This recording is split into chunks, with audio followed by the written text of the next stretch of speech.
Okay, welcome back once again to all my dear students.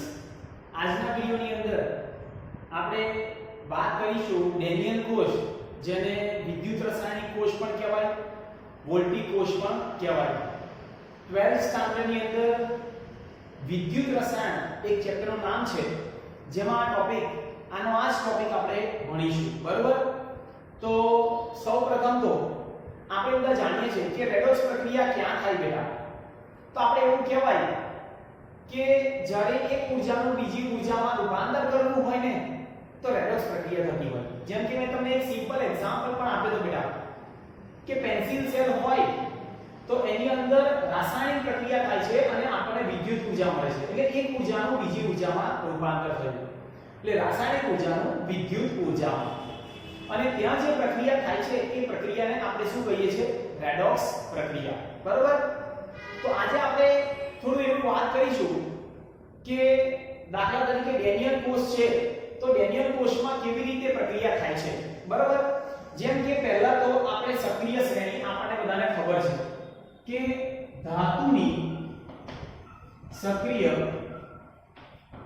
શ્રેણી મેં તમને આગળ જ ભણાવ્યું હતું કે કેવી રીતે આપણે યાદ રાખીશું. તો એક વાત નીકળા હતા, કાનાએ કહ્યું મગ આલ ઝીંક ફેનિલ સનપંપમાં હાઈવે થ્રુ ગયા, ત્યાં તેમણે કુ હગ અગ અને આલ. સમજાય છે? આ એક સક્રિય શ્રેણી છે, જેમાં આપણે એવું કહીએ કે આ બધાનું રિડક્શન પોટેન્શિયલ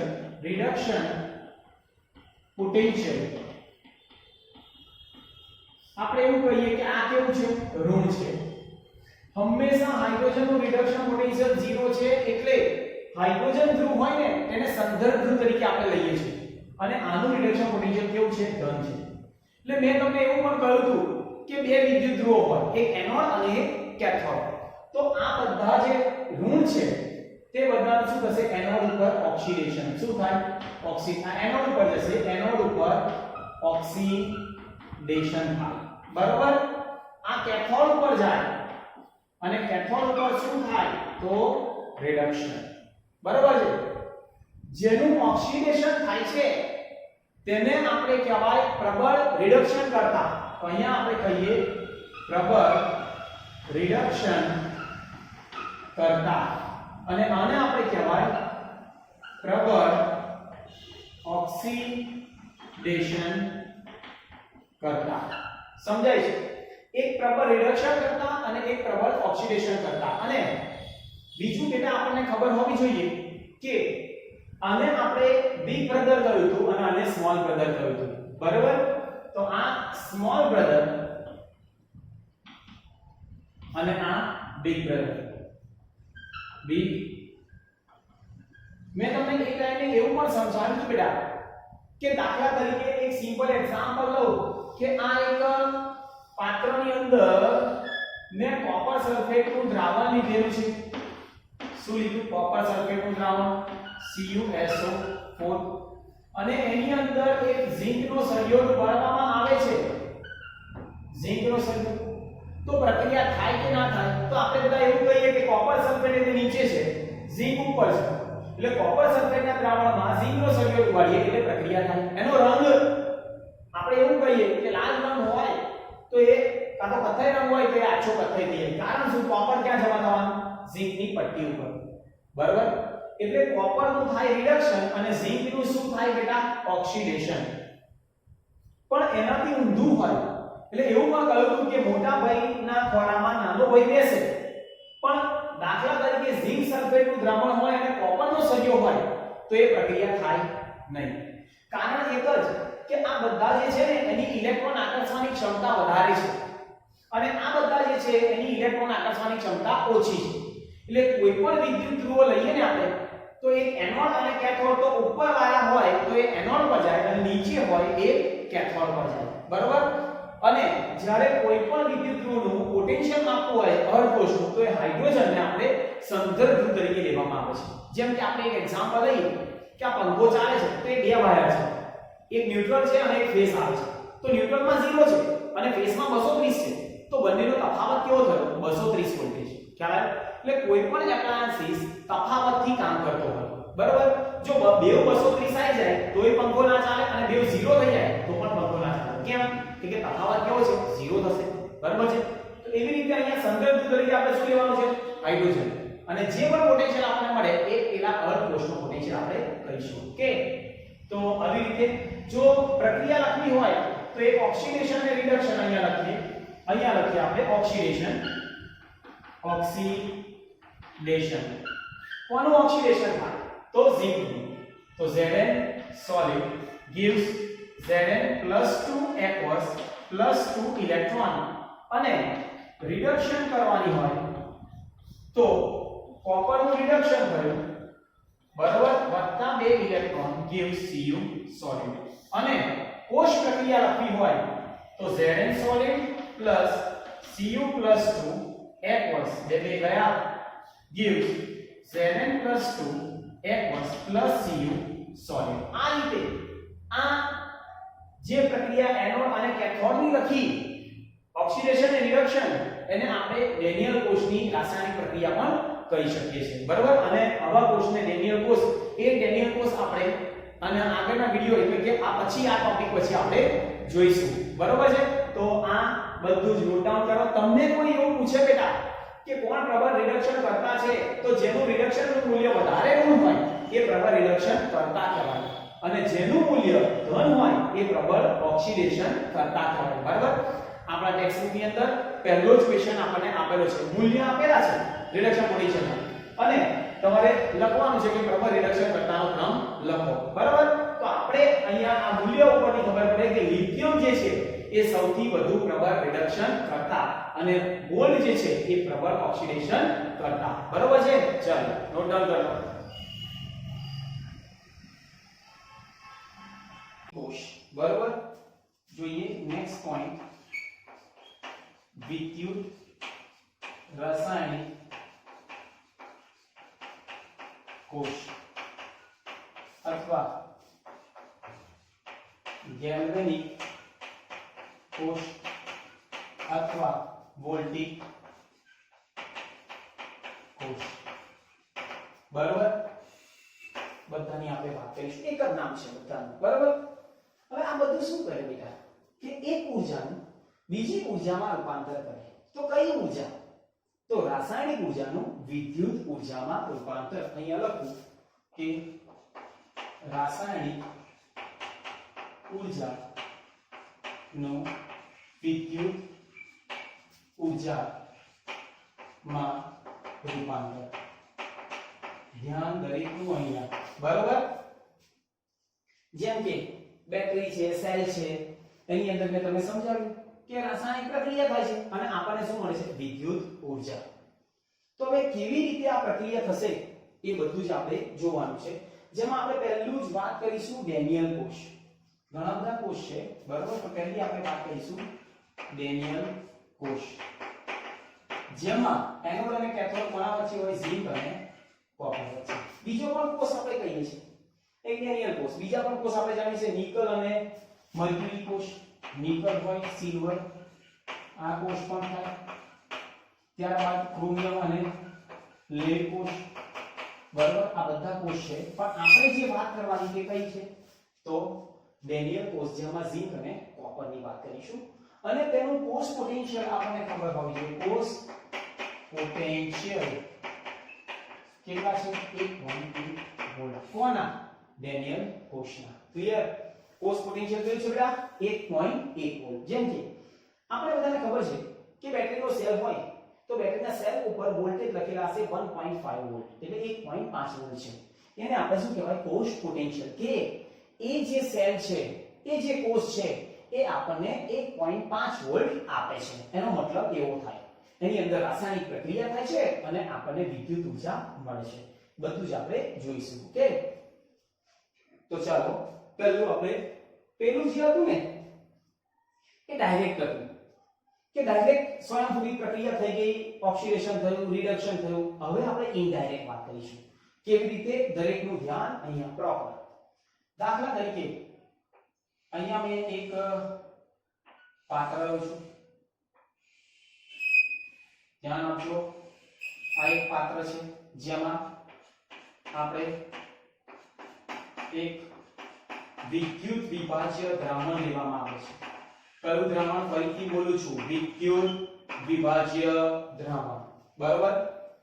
દાખલા તરીકે અહીંયા આપણે ZnSO4 નું દ્રાવણ લીધું, ઝિંક સલ્ફેટ. એની અંદર જો અહીંયા મેં ઝિંકનો સળિયો ઉબાડ્યો છે. કયો સળિયો ઉબાડ્યો બેટા? ઝિંકનો સળિયો. ઓકે. અને એવી જ રીતે હું અહીંયા બીજા પાત્રની અંદર, બીજું પાત્ર છે તેમાં પણ હું દ્રાવણ લઉં છું.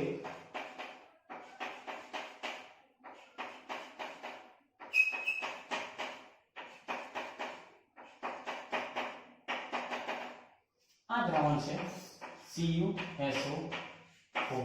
બરોબર. બંનેની સાંદ્રતા આપણે લખી દઈએ 1 મોલ.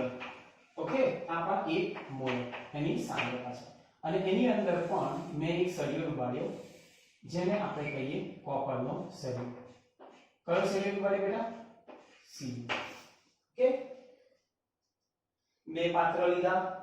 એક પાત્રમાં ઝિંક સલ્ફેટના દ્રાવણમાં ઝિંકનો સળિયો, બીજા પાત્રમાં કોપર સલ્ફેટના દ્રાવણમાં કોપરનો સળિયો. બરોબર. આગળ જ આપણે ભણી ગયા કે જ્યારે દ્રાવણમાં સળિયો ઉબાડવામાં આવે તો શું થાય? રાસાયણિક પ્રક્રિયા. બરોબર. હવે ધ્યાન આપજો કે અહીંયા રાસાયણિક પ્રક્રિયા થશે તો શું થશે બેટા? અને આ બંનેને એક બહાર તાર મારફતે અહીં ગેલ્વેનોમીટર લગાવીએ તો એ દિશા આપણને બતાવે. બરોબર. એક વિદ્યુત વાહક તાર મારફતે જોડવામાં આવે. એક છે એનોડ અને એક છે બેટા કેથોડ. શું છે? કેથોડ. હવે દરેકનું ધ્યાન રાખો. આપણે એવું કહીએ છીએ કે અહીંયા શું થશે? તો ઝિંક સલ્ફેટના દ્રાવણમાં ઝિંકનો સળિયો ઉબાડ્યો તો ઝિંકનું શું થાય છે? તો ઓક્સિડેશન. અને કોપરનું શું થાય? રિડક્શન. આપણે આગળ જ અવળી શ્રેણી જોઈ ગયા. તો ઝિંકનું ઓક્સિડેશન થાય એટલે મારે એની પ્રક્રિયા આ રીતે લખાય, Zn solid gives Zn + 2 aqueous વત્તા 2 ઇલેક્ટ્રોન. બરોબર. અને કોપરનું રિડક્શન થાય એટલે પ્રક્રિયા આવી લખાય Cu + 2 aqueous વત્તા 2 ઇલેક્ટ્રોન gives Cu solid. આ બરોબર છે. એક થયું અને આપણે કહેવાય ઓક્સિડેશન. ઓક્સિડેશન. ચલો ક્લિયર. અને આને આપણે કહેવાય રિડક્શન. ઓકે. એક થયું ઓક્સિડેશન, એક થયું રિડક્શન. હવે શું થાય છે? આ ઝિંકે શું કર્યા? ઇલેક્ટ્રોન ઘુમાવ્યા, ઇલેક્ટ્રોન આપ્યા. એટલે આ ઇલેક્ટ્રોન આપી દીધા એને. ઇલેક્ટ્રોન ગયા, ઇલેક્ટ્રોન ગયા, ઇલેક્ટ્રોન ગયા. કોને આપશે? તો અહીંથી ઇલેક્ટ્રોન ગયા, આમ ઇલેક્ટ્રોન ગયા, ઇલેક્ટ્રોન અહીંયાથી અહીંયા ગયા અને આને શું કર્યા? ઇલેક્ટ્રોન સીધાયા. બરાબર. તો કોઈ તમને એવો પ્રશ્ન પૂછે કે વિદ્યુત રાસાયણિક કોષમાં બાહ્ય પરિપથમાં ઇલેક્ટ્રોનનું વહન ક્યાંથી ક્યાં થાય? તો એવું કહેવાય કે બાહ્ય પરિપથમાં ક્યાંથી? એનોડ થી કેથોડ તરફ ઇલેક્ટ્રોનનું વહન થાય છે. અને આપણે ભૌતિક રસાયણ વિજ્ઞાનમાં તમે એવું ભણ્યા છો કે જે બાજુ ઇલેક્ટ્રોનનું વહન થાય એનાથી વિરુદ્ધ બાજુ વિદ્યુત પ્રવાહનું વહન થાય. એટલે વિદ્યુત પ્રવાહનું વહન ક્યાં થવાનું? તો ઊંધું. તો આ વિદ્યુત પ્રવાહ. કોઈ તમને એવું પૂછે કે વિદ્યુત પ્રવાહનું વહન ક્યાંથી ક્યાં થયું? તો કેથોડ થી એનોડ તરફ. ઇલેક્ટ્રોનનું વહન ક્યાં થયું બાહ્ય પરિપથમાં? એનોડ થી કેથોડ તરફ. ગેલ્વેનોમીટરનું કાર્ય શું? તો એ દિશા બતાવે, વિદ્યુત પ્રવાહ કઈ દિશામાં વહન થાય છે. બરોબર. આ ક્લિયર થઈ ગયું? જોઈ લો એક વખત. બધું જ ક્લિયર હોવું જોઈએ. કે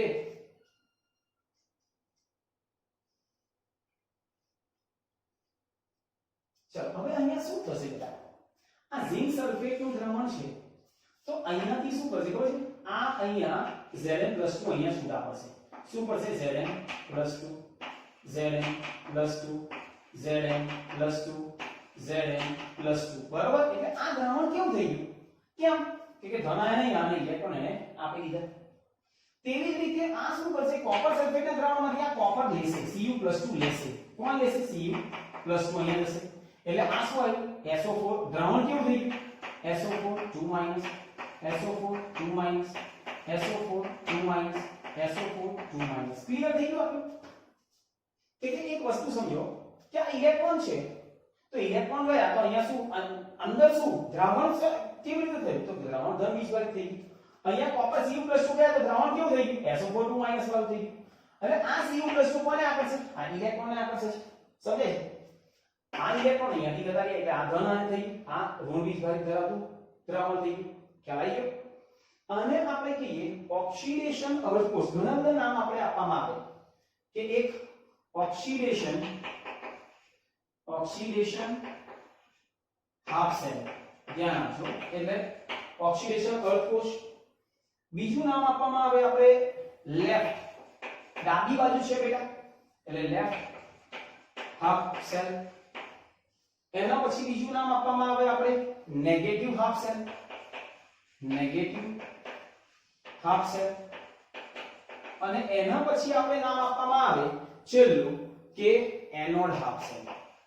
શું કહેવાય? Anode half cell. ઇંગ્લિશમાં એટલા માટે લખ્યું કે ઈઝીલી તમને યાદ રહેશે. એક વે શીખવાડી દઉં. આ કયું છે? નેગેટિવ અને આ કયું છે? પોઝિટિવ. ક્લિયર? એટલે ઇલેક્ટ્રોન છે એટલે ઋણ બીજવાળી, બરોબર? અને અહીંયા શું થશે? તો Cu+2 ક્લિયર? માઈનસ છે આ પ્લસ છે. સમજાય છે? એનાથી ઊંધું ચલો અહીંયા શું થશે? ઓક્સિડેશન છે તો આ રિડક્શન હાફ સેલ બરાબર. લેફ્ટ છે તો અહીંયા શું થશે? Right half cell. નેગેટિવ તો પોઝિટિવ હાફ સેલ અને એનોડ તો કેથોડ હાફ સેલ. બરોબર છે? અને યાદ રાખવું હોય ઈઝી વે થી LOAN આ રીતે યાદ રાખો એટલે હવે વાળું તો ઓટોમેટિકલી યાદ રહી જાય. L એટલે લેફ્ટ, O એટલે ઓક્સિડેશન, A એટલે એનોડ અને N એટલે નેગેટિવ, એનાથી ઓપોઝિટ. બરાબર? તો આ થયું એક વિદ્યુત રાસાયણિક કોષ જેમાં આ દ્રાવણ થઈ ગયું ધન બીજવાળી અને આ દ્રાવણ થઈ ગયું ઋણ બીજવાળી. બરાબર?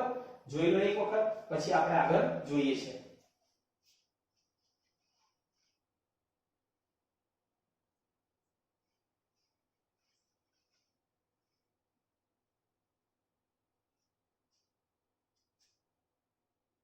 આ દ્રાવણ કેવું થઈ ગયું?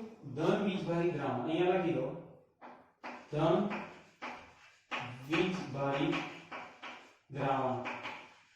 બરાબર? અને આ દ્રાવણ કેવું થઈ ગયું? ઋણ બીજવાળી દ્રાવણ. એક ધન અને એક ઋણ. ક્લિયર? એટલે આ ધન બીજવાળી દ્રાવણ શું કરશે ખબર છે? કે આ ઇલેક્ટ્રોન જે આઉટવર્ડ બહાર જાય છે એને જવા દેશે નહીં. કારણ શું? કે ઓલરેડી એની જોડે ધન બીજવાર છે તો તું મને જ આકર્ષ, બીજાને શું લેવા શું લેવા જાઉં છું? ખ્યાલ? એટલે આ ઇલેક્ટ્રોનને જવા દેશે નહીં, પકડી રાખશે. તેવી જ રીતે આ ઋણ બીજવાળી છે તો એ કોપરને નહીં જવા દે, પકડી રાખશે, એની સાથે આકર્ષણ થશે એટલે વિદ્યુતનું વહન થશે નહીં. ખ્યાલ આવી ગયો? કારણ શું? ફરીથી એક વખત કહું છું, આ ધન બીજવાળી એટલે કે આ Zn+2 આવી ગયા ને અહીંયાથી એટલે ઇલેક્ટ્રોન ગયા એક વખત હતા. પછી આ દ્રાવણ ધન બીજવાળી થયું એટલે શું કરશે? પછી વધારે ઇલેક્ટ્રોનને જવા દેશે નહીં. એવી રીતે આ દ્રાવણ કેવું થઈ ગયું? SO4 2 એટલે ઋણ બીજવાળી થઈ ગયું કારણ કે Cu+2 તો ગયા. બરોબર? તો એટલા માટે હવે શું કરશે કે આ ઋણ બીજવાળી છે તો કોપરને Cu+2 ને પણ જવા દેશે નહીં. એટલે આ કેવું થઈ ગયું? ઋણ બીજવાળી. આ કેવું થઈ ગયું? ધન બીજવાળી. બરોબર? એટલે આ ઇલેક્ટ્રોનને બહાર નહીં જવા દે. આ આપણે એવું કહીએ કે અંદર ઇલેક્ટ્રોન નહીં આવવા દે. Cu+2 આ દ્રાવણ શું કરશે? ઋણ બીજવાળી દ્રાવણ ઇલેક્ટ્રોનને અંદર નહીં આવવા દેતા અને આ ઇલેક્ટ્રોનને બહાર જવા દેતા નથી. એટલે વિદ્યુતનું વહન શું થશે? અટકી જશે. વિદ્યુતનું વહન થશે નહીં. ખ્યાલ આવી ગયો? આને આપણે કહેવાય, આનું નામ આપવું હોય ને તો ઓક્સિડેશન અર્ધ કોષ કહેવાય. શું કહેવાય? આનું નામ ઓક્સિડેશન અર્ધ કોષ. અર્ધ કોષ. બરાબર ને? આપણે ઇંગ્લિશમાં ગુજરાતીમાં લખ્યું અને આને આપણે કહેવાય રિડક્શન અર્ધ કોષ. અર્ધ કોષ. બરાબર? એક થયું ઓક્સિડેશન અને એક થયું રિડક્શન. બરાબર? જોઈ લો એક વખત બધું જ. હવે વિદ્યુતનું વહન થતું નથી. ફરીથી એક વખત બાહ્ય પરિપથમાં ઇલેક્ટ્રોનનું વહન એનોડ થી cathode, anode oxidation, cathode reduction. ફરીથી બોલું છું, એનોડ ઉપર શું થાય બેટા? ઓક્સિડેશન. ઓક્સિડેશન એટલે ઇલેક્ટ્રોન ગુમાવે અને રિડક્શન એટલે ઇલેક્ટ્રોન મેળવે. બરોબર? એટલે આ પોઈન્ટ ખબર હોવી જોઈએ. બરોબર? ઇલેક્ટ્રોનનું વહન બાહ્ય પરિપથમાં એનોડ થી કેથોડ તરફ, એટલે ઋણ વીજભાર ધરાવતા ધ્રુવથી ધન વીજભાર ધરાવતા ધ્રુવ તરફ, અને બાહ્ય પરિપથમાં વિદ્યુત પ્રવાહનું વહન કેથોડ થી એનોડ તરફ. બરોબર? ખબર હોવી જોઈએ. કે જોઈ લો એક વખત. હવે વિદ્યુત પ્રવાહનું વહન થશે નહીં. મારે વિદ્યુત પ્રવાહ ચાલુ રાખવો છે તો શું કરવું? ચલો જોઈએ છે આપણે.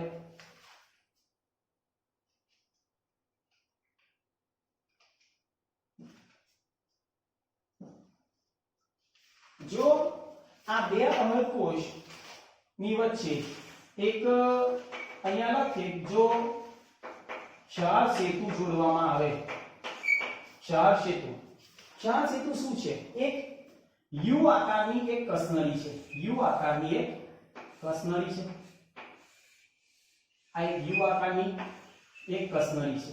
સમજો, ચાર સેતુ ગ્લાસની, જેમાં આપણે લુગદી ભરવામાં આવે, વિદ્યુત વિભાજ્ય પદાર્થ, પણ કેવો? નિષ્ક્રિય. નિષ્ક્રિય વિદ્યુત વિભાજ્ય પદાર્થ ભરવામાં આવે, જેમ કે નિષ્ક્રિય વિદ્યુત વિભાજ્ય પદાર્થ. કે નિષ્ક્રિય વિદ્યુત વિભાજ્ય પદાર્થ ભરવામાં આવે કયા કયા? તો આપણને ખબર છે KCl, પછી K2SO4, NH4Cl. બરોબર? આ બધા કેવા છે? નિષ્ક્રિય વિદ્યુત વિભાજ્ય પદાર્થ, અથવા તો KNO3. ક્લિયર? બધાની લુગદી આપણે લઈએ છીએ, ધ્યાન આપજો. બરોબર? જેમ કે હું અહીંયા KCl લઉં છું તો વિદ્યુત વિભાજ્ય પદાર્થ છે, એટલે K+ અહીંયા ગયો અને Cl- અહીંયા આવ્યો. ધ્યાન આપજો. બરોબર? એટલે અહીંયાથી કોણ પડશે? K+ આયન પડ્યા. અહીંયાથી કોણ પડ્યા? Cl- પેસ્ટ છે ને, પેસ્ટ છે લિક્વિડ ફોર્મ, તો અહીંયાથી Cl-. એટલે આ જે યુ આકારની કસનળી છે, ક્ષાર સેતુ, એ હું શું કરીશ? આ બંનેની વચ્ચે અહીં મૂકી દઈશ, બે અર્ધકોષને જોડી દઈશ. ધ્યાન આપજો.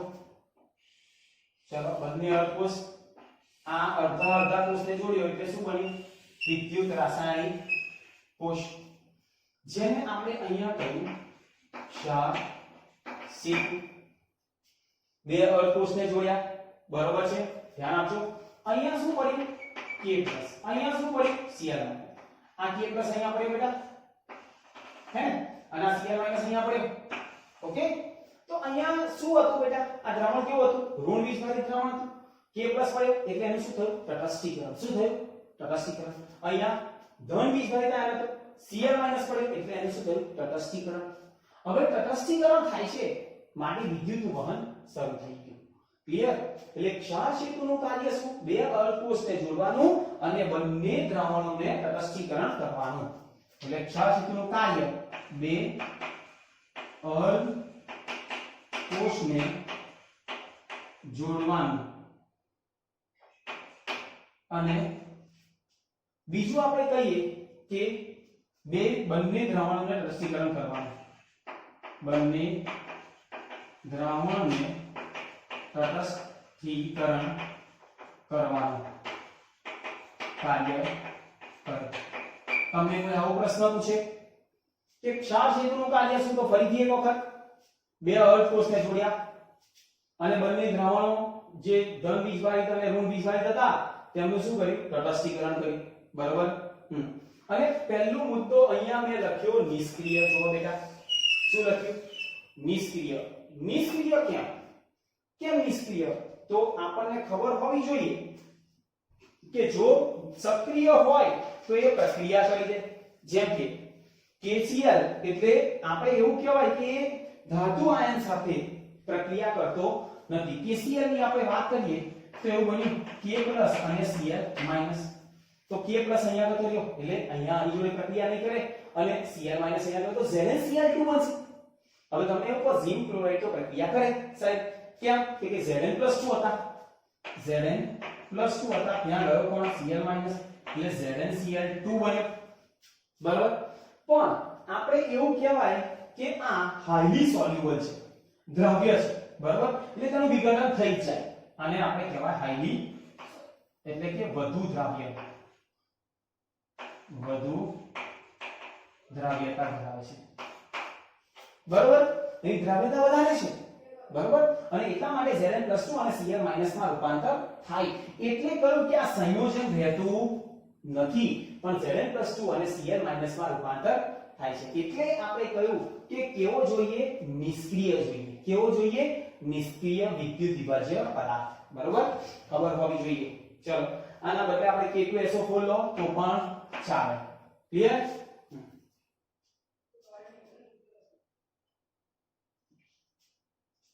ચલો ક્ષાર સેતુ ખ્યાલ આવી ગયો, કમ્પ્લીટ ખબર હોવી જોઈએ. હજી એક મુદ્દો રહ્યો ક્ષાર સેતુમાં.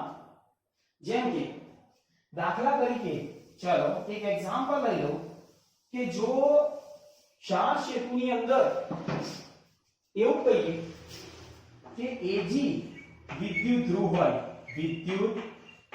ધ્રુવ હોય તો એની અંદર આપણે KCl વિદ્યુત વિભાજ્ય તરીકે વાપરી શકાય નહીં. KCl વિદ્યુત વિભાજ્ય તરીકે લઈ શકાતા નથી. કારણ એક જ કે Ag વિદ્યુત ધ્રુવ હોય તો Ag અને +Cl, Ag+Cl- તો શું બને, સિલ્વર ક્લોરાઇડ. સંયોજન બની જાય છે, પણ મને તો કેવું જોઈએ, નિષ્ક્રિય. એટલે આપણને ખબર હોવી જોઈએ. જેમ કે અહીંયા આપણે એવું કહીએ NH4Cl હોય તો પણ ના લઈ શકાય. NH4Cl એ પણ કેમ અવક્ષેપણ થાય છે, શું થાય, અવક્ષેપણ. અને અવક્ષેપણ થાય એટલે પ્રક્રિયા થઈ કહેવાય, તો એવું ચાલે નહીં. કે આપણે તમને કહ્યું કે નિષ્ક્રિય છે, પણ ક્યારે એવું, જ્યારે Ag નો વિદ્યુત ધ્રુવ હોય ત્યારે KCl કે NH4Cl ચાલે નહીં. શું લેવું પડે, KNO3. ક્લિયર? જોઈ લો એક વખત.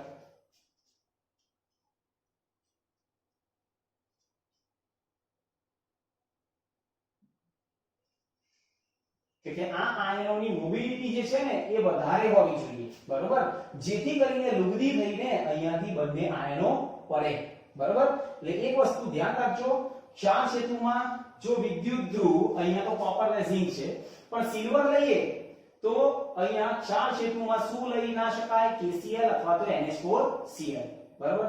શું લઈ શકાય, KNO3, બરોબર. K+ અને NO3-. જોઈ લો બધું જ કમ્પ્લીટ. બીજું એક વસ્તુ ધ્યાન રાખવાનું બેટા કે જ્યારે રાસાયણિક પ્રક્રિયા થઈ એ પહેલા જો વજન કરેલી ઝિંકની ધાતુની પટ્ટી અને કોપર ધાતુની પટ્ટી જ્યારે ડુબાડવામાં આવી અને જ્યારે આ રીતે રાસાયણિક ઊર્જાનું વિદ્યુત ઊર્જામાં રૂપાંતર થયું અને ત્યારબાદ બંનેનું વજન કર્યું તો માલુમ પડ્યું કે ઝિંકની પટ્ટીનું વજન ઘટ્યું અને કોપરની પટ્ટીનું વજન વધે છે. કારણ શું? કારણ એક જ કે ઝિંકનું થયું ઓક્સિડેશન, કોપરનું થયું રિડક્શન, બરાબર. એટલે બધા જ ઇલેક્ટ્રોન ક્યાં આવી ગયા, કોપર ઉપર, બરાબર. ખબર હોવી જોઈએ, ઝિંકની પટ્ટીનું વજન ઘટે અને કોપરની પટ્ટીનું વજન વધે. ક્લિયર? બધું ખબર હોવી જોઈએ. જોઈ લો, એનોડ ઉપર ઓક્સિડેશન, કેથોડ ઉપર રિડક્શન. ક્ષાર સેતુનું કાર્ય બંને અર્ધકોષને જોડવાનું, બરાબર, અને બંને દ્રાવણોને તટસ્થીકરણ કરવાનું કાર્ય, બરાબર. ક્ષાર સેતુમાં કઈ લુગદી ભરવામાં આવે, KNO3, ત્યારબાદ KCl, NH4Cl, K2SO4, બરાબર. આ બધી લુગદી આપણે ભરી શકીએ, બરાબર. જેમાં આયોનિક મોબિલિટી કેવી હોવી જોઈએ, વધારે, અને બંનેમાં સરખી રીતે આયનો પડતા હોય, K+, Cl- એવી રીતે. ક્લિયર? જોઈ લો.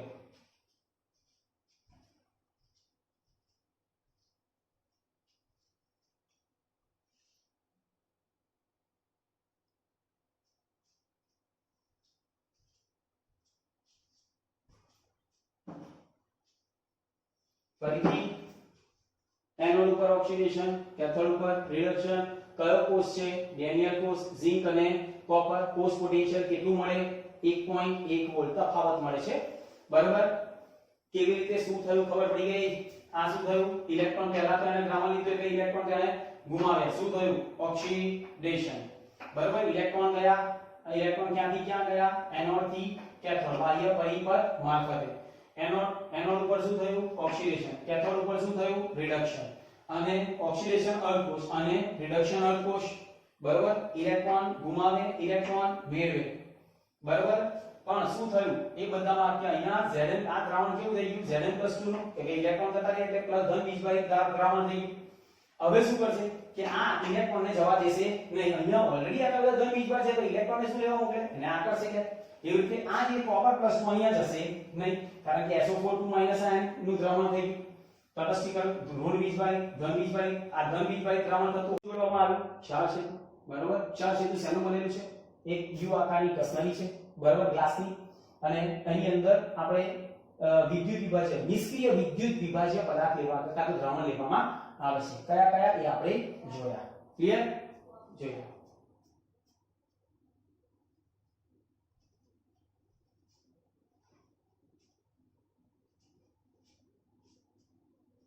ચાલો હવે આપણે જોઈએ સાંકેતિક નિરૂપણ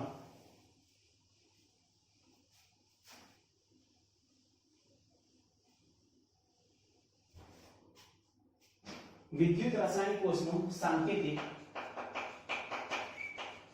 નિરૂપણ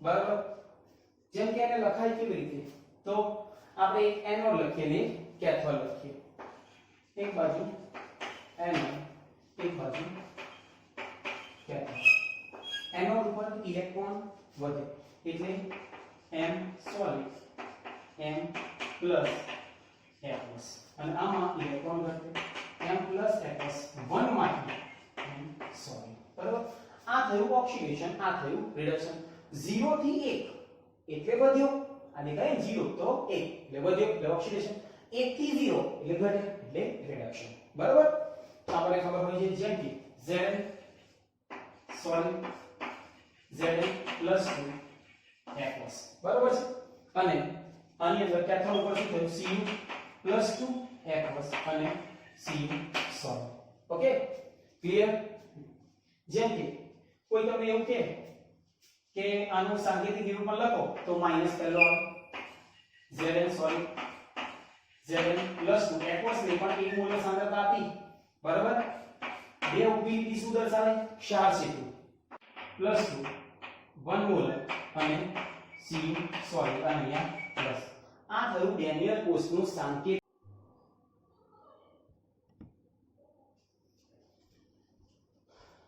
ઓકે એટલે એનોડ નું થયું ઓક્સિડેશન Zn+2 ઇલેક્ટ્રોન જેને આપણે કહીએ ઓક્સિડેશન અને કેથોડ પર શું થયું રિડક્શન કે તેને શું કર્યું બે ઇલેક્ટ્રોન મેળવ્યા બરાબર અને આ થયું કોષ પ્રક્રિયા સાંકેતિક નિરૂપણ ખબર હોવી જોઈએ ડાબી બાજુ એનોડ જમણી બાજુ કેથોડ વચ્ચે બે ઊભી લીટી જેને આપણે કહીએ બે અર્ધકોષને જોડતું શું કહીશું ક્ષાર સેતુ બરાબર જેમ કે બીજું એક એક્ઝામ્પલ લખવું હોય તો નિકલ અને સિલ્વર નો લખીએ ધ્યાન આપજો નિકલ અને સિલ્વર તો એને મારે લખવું હોય તો કેવી રીતે લખાશે સાંકેતિક નિરૂપણ Ni સોલિડ Ni + 2 F+ ક્ષાર સેતુ સિલ્વર Ag + F+ અને Ag